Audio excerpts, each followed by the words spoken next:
शौक शहादत मिट न सका, शौक शहादत मिट न सका, अल्लाह अल्लाह ऐसे ईमान।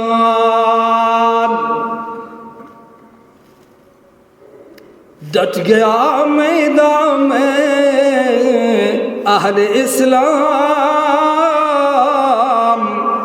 अल्लाह अल्लाह ऐसे ईमान। उम्मीदवारیم که فرزندان صلاحالدین ایوبی بیان به میدان، امیدواریم که فرزندان در این عصر ملا عمر کندهاری فرزندانش بیان به میدان، امیدواریم که فرزندان ملا کی بود فاتح کیبر، ملا بورجا، ملا در زمان روس ملا بورجان بود که در جنگ با روس آمد کابل را آزاد کرد. من میگم امروز در افغانستان فرزندان ملا بورجان زنده هستند، بیان به میدان. فرزندان صلاح الدین زندند، بیان به میدان. فرزندان اسلام بیان به میدان. امروز امتحان بزرگ امت اسلامه، هر کس در هر توانی که دارد میدان بیاد. ای الله ما را هم نصیب بگردان، ای الله این فرصت را به ما هم عطا بکن. ای الله ما جز آن انسان‌های که سرشون را پایین کنن فردا جلوی پیامبر و جلوی اصحاب بدر و اصحاب احد، سید الشهدا امیر حمزه، حضرت حسین و شهدای اسلام، از آنها نباشیم که جلوی آنها شرمنده بشیم. پیغمبر خون داد، صحابه خون دادن، آل رسول صلی الله علیه وسلم خون دادن و ما هم بگیم ما امت تو و ما خون ندهیم، عرقی هم نریزیم، درمی هم ندهیم. شما شنیدید که مسلمانان غزه اعلان کردن که ما کفن نداریم. مسلمانان کفن نیست، پارچه برای کفن نیست. الله اکبر، الله اکبر.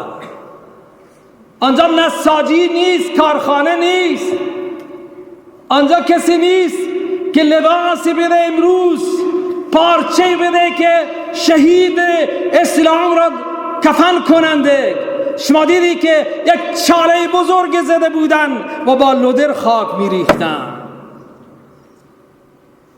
بیمارستان که در دنیا برای هیچ انسانی، برای هیچ گروه انسانیت زدن بیمارستان ممنوع بوده، این صهیونیست از پسترین انسان ها که از بیمارستان هم نگذشت. حدود 500 نفر را از بیمارستان که زخمی بودن در بیمارستان الاهلی از بین برد، تکه تکه پاره پاره کرد. الان هم رسانه ها تبلیغ میکنند و میگویند که نخیر این راکتی بوده که از طرف مجاهدین منحرف شده و آمده افتاده. حالا بعضی مسلمان هم باور میکنن یا ها راکتی بوده. یهود کدام حرف راست و درست را گفته؟ اینها را قرآن میفرماد که بر زبان حضرت داوود و عیسی ابن مریم ملعون خوانده شدند. در کتاب خدا اینها ملعون خوانده شدند. اینها انسانهای کذاب. الان ببین چقدر فریبنده و چقدر کذابه که این جنایت روز روشنش را انکار میکند و میگوید که بله راکت خود از غزه این منحرف شده و به بیمارستان خورده. ای ظالم دنیای خونخوار، ای کذاب دنیا و خائن دنیا، لا قاتلوا ائمة الكفر انهم لا ایمان لهم. قرآن میفرماد اینها اصلا ایمان عهد ندارن، با اینها صلح اصلا ممنوعه. قرآن گفته اینها عهد ندارن. با کسی عهد بکنید صلح بکنید که پایبند صلح باشه، عهد باشه. قرآن در چندین آیه قرآن میفرماد اینها عهد شکنند، اینها پایبند عهد نیستند، اینها پایبند قرارداد نیستند، اینها پایبند صلح نبودند و نیستند. اینها باید از صفحه دنیا نابود بشن. خدا اینها را نابود بکند. الها و اله العالمین.